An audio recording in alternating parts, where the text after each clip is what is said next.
सिर्फ मेरे लिए, जीना सिर्फ मेरे लिए, कसम से जीना सिर्फ मेरे लिए। Hello everyone, welcome to my channel. कैसे हैं आप लोग, ये बताने के लिए कमेंट में जय माता दी जरूर लिखें। फ्रेंड्स, आप लोग जय माता दी लिखते हैं तो मुझे बहुत ही अच्छा लगता है।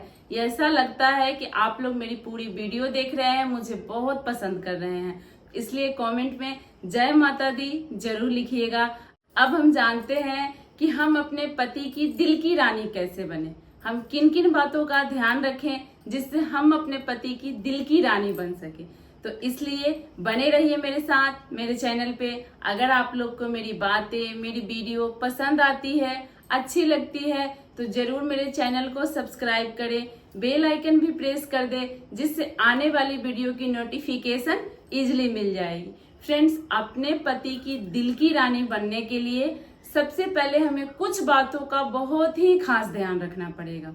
देखिए, कहने का मतलब ये है कि जमाना बदल गया, जनरेशन बदल गया, लेकिन एक पति पत्नी का रिश्ता हमें कभी नहीं बदलना चाहिए, कभी भी नहीं बदलना चाहिए।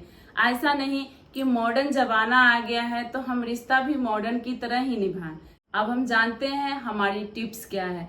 सबसे पहली टिप्स मैं आप लोग के साथ शेयर करना चाहूंगी, अपने रिश्ते में कॉम्प्रोमाइज कीजिए। ये जो हमारी जनरेशन चल रही है, इस जनरेशन में अगर छोटी छोटी बातों पे ही लड़ाई झगड़ा होता है तो ना हस्बैंड कॉम्प्रोमाइज करना चाहते हैं, ना वाइफ करना चाहती है। ऐसे रिश्ते को आप आगे कभी भी नहीं बढ़ा सकते हैं। कॉम्प्रोमाइज करने का मतलब बताऊं तो छोटी छोटी बातों पे बहस करके उस बात को बड़ा ना बनाएं, कभी भी बड़ा नहीं बनाएं। खास करके महिलाओं में ये कमियां होती हैं कि पुरुषों के अपने हस्बैंड की छोटी छोटी बातों पर ध्यान देने लगती है। नहीं, सब कुछ छोड़ दीजिए, आप अब अपने को ही ले लीजिए। हम महिलाएं जब किचन में काम करते हैं तो हमसे ही कितनी बर्तन टकराती है, हम नहीं चाहते हैं। देखिए, बर्तनों का गिरना, आवाज करना, टकराना अशुभ होता है, हम भी नहीं चाहते हैं कि ये करे, लेकिन फिर भी हमसे होता है आवाज। कहीं न कहीं कुछ न कुछ बिगड़ जाता है। अगर हमारी मूड सही हो तो खाना भोजन तो बहुत अच्छा बन जाएगा, अगर मूड सही नहीं हो तो भोजन भी उस दिन अच्छा नहीं बनेगा। इसी तरह आप अपने रिश्ते को भी समझिए। मान लीजिए किसी बात पे आप हस्बैंड वाइफ में तू मैं हो भी जाता है, तो मैं यही सलाह दूंगी कि पुरुष अगर गुस्सा करते हैं तो सबसे पहले महिलाओं को ठंडा हो जाना चाहिए। शीतल होती है महिलाएं, ठंडा होती हैं महिलाएं, मटके की तरह सबको ठंडा करती हैं महिलाएं। तो महिलाओं का काम ही है ठंडा होना। ऐसा नहीं है कि हम अपने हस्बैंड के साथ मुंह से मुंह लगा के झगड़ा करके, लड़ाई करके, अगर वो एक बोल रहे हैं तो हम चार बोल के बहुत मॉडर्न हो जाएंगे। नहीं, इस तरह आपका रिश्ता कभी भी नहीं चलेगा। और दिल की रानी बनना तो छोड़िए, आप उनके पैर की जूती भी नहीं बनेंगी। आप बुरा नहीं मानिएगा, लेकिन ये सच्चाई है। इसलिए मेरा सलाह यही है कि आप अपने रिश्ते को आगे अच्छे से बढ़ाने के लिए, हस्बैंड की दिल की रानी बनने के लिए कुछ बातों पे कॉम्प्रोमाइज कीजिए, हर बात पे बहस मत कीजिए। दूसरी टिप्स बताना चाहूंगी, ईगो। हम हस्बैंड वाइफ में ईगो शब्द नहीं आना चाहिए। नहीं हस्बैंड को होना चाहिए ईगो, नहीं वाइफ को होना चाहिए। देखिए, हमारे शरीर के जब ये अंग हैं, 5 उंगलियां हमारी बराबर नहीं है, 5 फिंगर्स बराबर नहीं है, तो हम ये कैसे कह सकते हैं कि हस्बैंड किसी और के तन से पैदा हुए, वाइफ किसी और के तन से पैदा हुई और दोनों का मन एक जैसा हो जाए?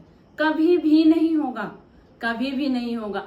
एक तन से जन्म लिए भाई बहन का मन, भाई बहन एक स्वभाव के नहीं हो सकते हैं, तो हस्बैंड वाइफ एक स्वभाव के, एक नेचर के कैसे हो सकते हैं? कभी भी नहीं हो सकते हैं। तो ईगो शब्द आप अपने हस्बैंड वाइफ के बीच में मत लाइए। ईगो नहीं होना चाहिए, ना हमें अपनी सुंदरता की, ना हमें अपने पढ़ाई की, और ना ही हस्बैंड को अपने नौकरी की। कुछ हस्बैंड को अपने जॉब की भी ईगो होती है, वो भी नहीं होनी चाहिए। देखिए, पति को भगवान से ऊपर का दर्जा दिया गया है, परमेश्वर का दर्जा दिया गया है। अगर हम इस मॉडर्न जमाने में नहीं भी मानते हैं तो कोई फर्क नहीं पड़ता, इससे ग्रंथ का लिखा हुआ नहीं बदल जाएगा, कभी भी नहीं बदलेगा। अगर आप इस चीज को इग्नोर करती हैं कि नहीं, पहले के लोग तो कम पढ़े लिखे थे, पहले के लोग ऐसे थे इसलिए इस चीज को निभाते थे। आज तो जनरेशन बहुत आगे बढ़ गया है। नहीं, कुछ भी आगे नहीं बढ़ा है, रिश्ता तो वही है ना।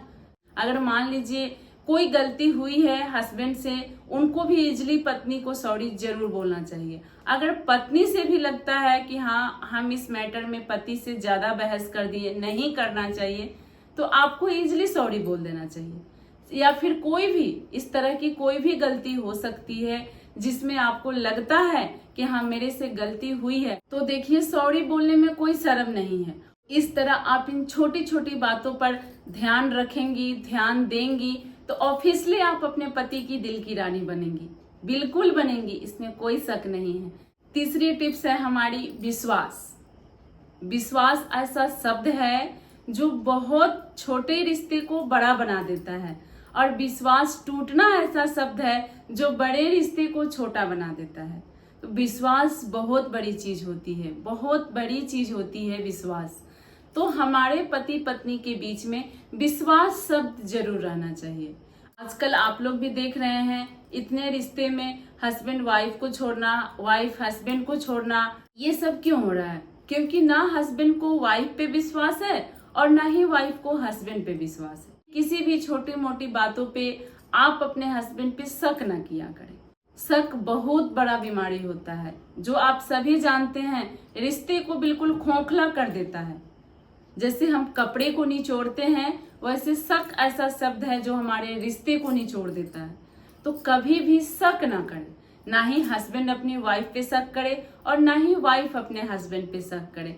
अभी जो जनरेशन चल रहा है, जो समय चल रहा है, इसमें हम मोबाइल के द्वारा इतना आगे बढ़ गए हैं, इतना आगे बढ़ गए हैं कि ये सारी जो शक वाली बीमारी है ना, ये मोबाइल से ही आती है, मोबाइल से ही आती है। हस्बैंड को वाइफ पे ट्रस्ट नहीं है, किसी से चैट कर रही है, किसी से बात कर रही है। इसी तरह वाइफ को हस्बैंड पे भी ट्रस्ट नहीं है, वो भी किसी से चैट कर रहे हैं, बात कर रहे हैं। नहीं, तो आप अपने बीच में विश्वास शब्द लाइए।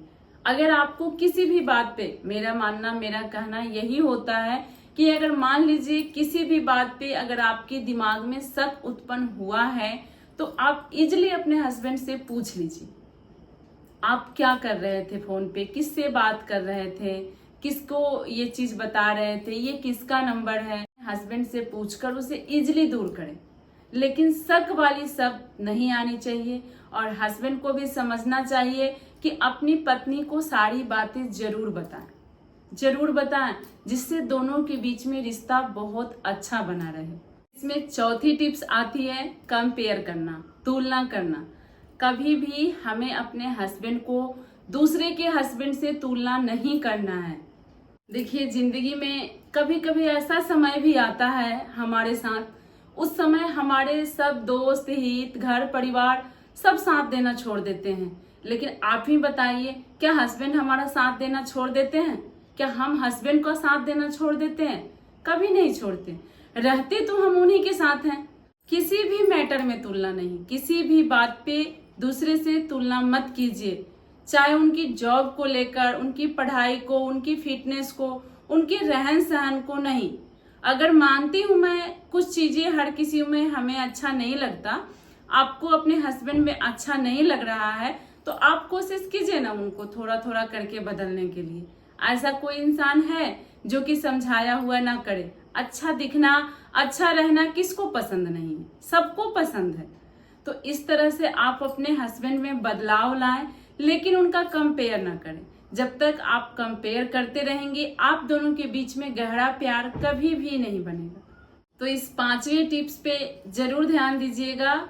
कभी भी अपने हस्बैंड को रोक टोक मत कीजिए, आप यहाँ मत जाइए, आप कहाँ गए थे, मुझे क्यों नहीं बताएं, किससे बात कर रहे हैं, आपको ये पसंद है लेकिन मुझे पसंद नहीं है तो आपको नहीं खाना है। नहीं, एक ही बार तो मैंने कहा कि अपना ही शरीर है लेकिन हमारी 5 फिंगर्स बराबर नहीं है, तो हम ये कैसे उपेक्षा करें कि हर किसी का नेचर हमारे जैसा हो, हमें जो पसंद हो वही हमारे हस्बैंड को भी पसंद हो। नहीं, ऐसा कभी मुमकिन नहीं हो सकता, कभी भी मुमकिन नहीं हो सकता। तो इन छोटी छोटी टिप्स पर, इन छोटी छोटी बातों पर ध्यान दे करके हम अपने रिश्ते को बेहतर बना सकते। तो इसलिए अपने रिश्ते को बेहतर बनाने के लिए, अपने पति की दिल की रानी बनने के लिए ये जो मैं 5 टिप्स आप लोग के साथ शेयर की, आशा करती हूँ आप लोग को अच्छा लगा होगा। और जो मेरी बहनें अभी इन बातों को, इन टिप्स को फॉलो नहीं करती होगी, जरूर करें। और अपने हस्बैंड की दिल की रानी बनना सबकी ख्वाहिश होती है, सभी लड़कियों की, सभी महिलाओं की। और इन बातों को अपनाकर आप भी अपने पति की दिल की रानी जरूर बने। आज की मेरी वीडियो यहीं तक थी। आशा करती हूँ आप लोग को अच्छा लगा होगा, तो एक लाइक जरूर कीजिएगा। आपकी एक लाइक से हमें बहुत प्रेरणा मिलता है। चैनल को सब्सक्राइब कर ले और अपने आगे अपनी बहनों को, अपनी सहेलियों को शेयर जरूर करें। ऐसे ही अच्छी जानकारी, अच्छी बातों के साथ कल फिर मिलूंगी। Bye bye.